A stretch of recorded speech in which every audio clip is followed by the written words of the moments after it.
I live right by the Fushimi Inari Shrine. I've had a relation with this shrine since I was a child. Because of that, I felt that I was always protected, as if it's my guardian angel. When I was a child, there was a TV show about fighter planes called Thunderbirds. That inspired me to make a game that had cinematic elements, with each character having a distinct personality and their own drama. That would be reflected in the dialogue and appear in scenes like where a cool character and enemies would appear. I'm here for a job, of course, and looks like I get to have a little fun. When it came to talking about details regarding how to make the main characters look and feel, we talked about all sorts of types of people. But ever since I was in school, I drew comics with caricaturized humanoid animals and decided that the characters in this game should be based off animals. I then talked about it with Imamura-san, the designer, and we thought about the fox image. Then I thought, let's try making a fox the main character. We're entering Corneria City now. When there's an arch, you want to go under it, right? That's the kind of game I wanted to make.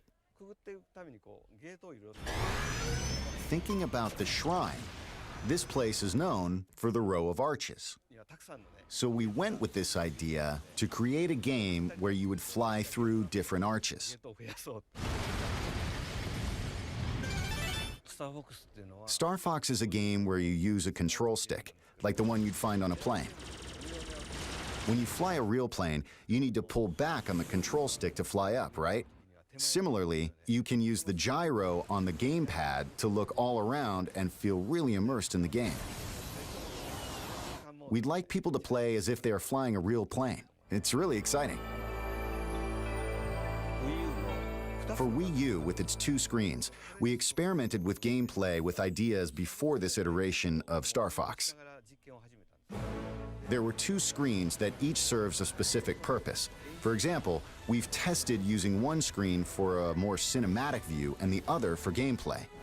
The Wii U gamepad has a gyro, and it's a big reason we decided to make this game. It's a cockpit view, so it feels like you're in the cockpit like this. You can aim by moving the gamepad around. In the other Star Fox games, you play by controlling your plane in third person on one screen. This time, the game world is shown on the TV and you can focus in to aim on the gamepad. By using 2 screens, you can see yourself flying in third person on the TV while shooting down at the enemies below you from the cockpit view on the gamepad. You can be really immersed in the experience, so that's something I hope people can check out. On the Nintendo 64 system, you had to use a lot of buttons. But now, with the Wii U gamepad, you can use 2 sticks to do things like speed up and flip around.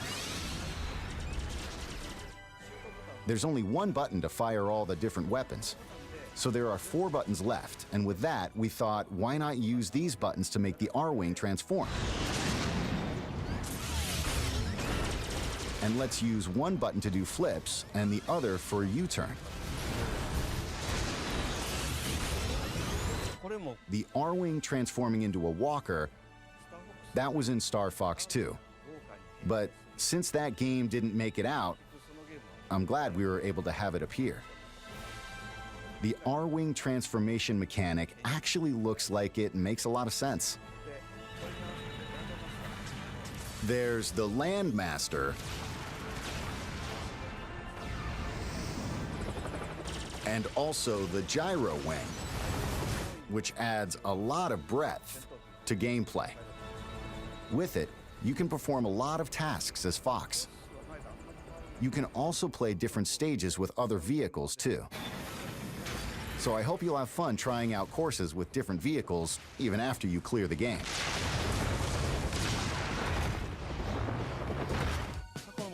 We've rebuilt the game using ideas from the past, but it's not a Part 4 or Part 5.